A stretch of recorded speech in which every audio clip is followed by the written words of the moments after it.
नमस्कार दोस्तों, मैं इंजीनियर DS राठौड़ आपके अपने YouTube channel DS Rathore creation में स्वागत करता हूं। मित्रों, आज के इस वीडियो में हम चर्चा कर रहे हैं शनि की महादशा में केतु के अंतर्दशा के फल को लेकर के। जी हाँ दोस्तों, शनि की महादशा चल रही हो और अंतर केतु का हो तो इसकी अवधि 1 वर्ष 1 महीना और 9 दिन की होती है। यदि केतु और शनि दोनों ही कुंडली में बलवान और शुभता लिए हुए क्यों न हो, उसके बावजूद शनि की महादशा में केतु की अंतर्दशा आने पर लेश मात्र ही शुभ फल प्राप्त होते हैं। यदि कुंडली में शनि और केतु उचके हैं, मित्र राशि में हैं, केंद्र में हैं, स्वराशि में हो, या फिर शुभ ग्रहों से युक्त हो, या फिर शुभ ग्रहों की दृष्टि हो, या यूँ कह सकते हैं कि शुभ ग्रहों के प्रभाव में हो, इन सब के बावजूद शनि की महादशा में केतु की अंतर्दशा कोई विशेष फल प्रदान नहीं करती है।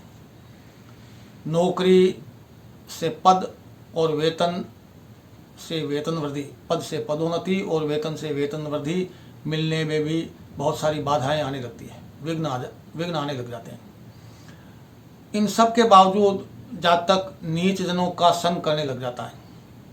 उसके भोजन की व्यवस्था दूसरों पर निर्भर हो जाती है, यानी उसे भोजन भी तभी मिलेगा जब दूसरों से उसे भोजन की प्राप्ति होगी। अनेक प्रकार के रोग घर कर लेंगे उसे, और जितना भी पूर्वार्जित धन है, उसने जितना भी धन कमा रखा पहले, वो धन उसकी चिकित्सा पर खर्च हो जाएगा। यानी वो इस तरह से रोगग्रस्त होगा कि उसके पहले की जितनी भी कमाई है वो सारी उसकी बीमारी पर निपट जाएगी। वायु रोग, सर्वांग शूल, जिगर तिल्ली, कुक्षी पीड़ा, मंदाग्नि रोग, पेट, दह पीड़ा, ऐसी बहुत सारी व्याधियाँ और बीमारियाँ उसे होगी, जिसकी वजह से वो इन बीमारियों से निजात पाने के लिए अपने पहले की कमाई सारी इसमें लुटा देगा।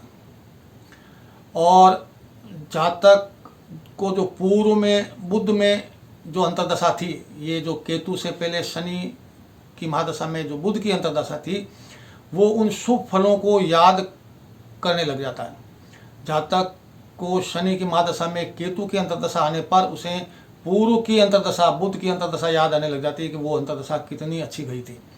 इतनी तकलीफदेह होती है शनि की महादशा में केतु की अंतर्दशा। और अगर कुंडली में केतु और शनि निर्बल हों, ये तो स्थितियाँ बताई थी मैंने शुभता लिए हुए बलवान स्थिति में, यानी शनि और केतु शुभ हों कुंडली में और बलवान स्थिति में हो, उसके बावजूद ये जो है वो संकट होते हैं, ये कष्ट उसे झेलने पड़ते हैं। लेकिन अगर कुंडली में शनि और केतु की स्थिति विपरीत है, यानी बलवान नहीं है, निर्बल हैं, अशुभ स्थिति में हैं, पाप ग्रहों से पीड़ित हैं, पाप ग्रहों के प्रभाव में हैं, तो फिर आप अंदाज़ा लगा सकते हैं कि संकटों और कष्टों का पैमाना क्या रहेगा।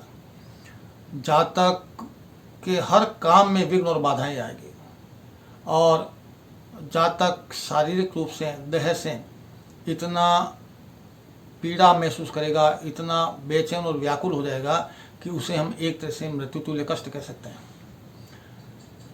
उसे अनेक प्रकार के रोग लग जाएंगे, वायु संबंधी विकार हो जाएंगे, कामों में बाधाएं उत्पन्न होने लगेगी, धन है वो अपव्यय होगा, धन का नाश हो जाएगा, धन जो है वो बीमारी में, जुआ में, लॉटरी सट्टे में चला जाएगा, देह पीड़ा मिलेगी, नौकरी और जो पदोन्नति होने की स्थिति थी उसमें बाधा आने लग जाएगी। कुल मिलाकर के हम ये कह सकते हैं कि शनि की महादशा में केतु की अंतर्दशा विशेष शुभ फलदायी नहीं होती है। हाँ, इतना जरूर कह सकते हैं कि अगर कोई भी एक ग्रह, या विशेष रूप से केतु अगर शुभ ग्रह हैं और वो योग कारक है मान लो, या योग कारक ग्रह से वो दृष्टि संबंध रख रहे हों, तो थोड़ा सा जो फल है वो शुभ हो सकता हो, शुभ हो जाता है, लेकिन वो भी लेश मात्र ही होगा। कुल मिलाकर के शनि की महादशा में केतु की अंतर्दशा की जो अवधि है 1 वर्ष 1 महीने और 9 दिन की, ये लगभग कष्टदायी की है। अनेक प्रकार के संकट और कष्टों का सामना करना होता है। तो दोस्तों, ये था शनि की महादशा में केतु की अंतर्दशा का फल कथन। इस वीडियो के आखिर तक बने रहने के लिए आपका बहुत बहुत धन्यवाद और आभार। मिलते हैं अगले वीडियो में, तब तक के लिए नमस्कार, जय हिंद, वंदे मातरम।